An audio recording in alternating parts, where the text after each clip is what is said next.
across the country, people are standing up at these different rallies and actions and purposefully violating the International Holocaust Remembrance Alliance definition as part of this action. And that's what I'm going to do right now. Trump is trying to force the International Holocaust Remembrance Alliance definition of anti-Semitism onto universities and colleges. So, for example, if we want to discuss in what ways Israel is a settler colonial state, if we want to discuss how it is an apartheid state, if we want to discuss how the term genocide describes Israel's brutal assault on Gaza, we are violating the IHRA definition, and I am violating it right now, right here. Based on my professional judgment, Israel has established an apartheid-like regime between the river and the sea, one rooted in racial discrimination. According to the IHRA definition, accusing Israel of racism is itself considered anti-Semitic. So let me be clear. I do believe the Israeli regime is racist, and by the IHRA's logic, that belief renders me an anti-Semite. We face an unprecedented crisis where the very definitions that are meant to protect Jews instead silence our scholarship. Israel, like the United States and all settler colonial societies, is a racist endeavor. As an American Jew with no family connection in Israel, I have rights that Palestinians who've lived in the land for centuries do not. This fact illustrates that Israeli policy is racist and is based on Jewish supremacy. But under the IHRA definition of anti-Semitism, everything I've just said makes me, a Jewish faculty member, anti-Semitic.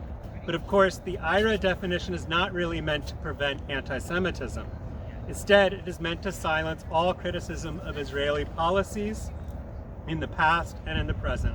As a Jew myself, deeply committed to Jewish values, I feel it is incumbent on me to criticize the policies and actions of the Israeli state when they are blatantly unjust, as are the racist policies of Israel against Palestinians. Such a definition of anti-Semitism serves to justify the Trump administration's chilling assaults on higher education, on academic freedom, not to mention the criminalization of protest itself, marked by the arrests, the shadowy detentions, and the imminent deportations of advocates of justice for Palestinians. And so in the same way that some of the Trump administrative orders are designed to prevent scholars and students from having honest conversations about racism here, the IHRA, through definitions, through examples like this, are often deployed to prevent scholars from being able to have honest conversations about the way in which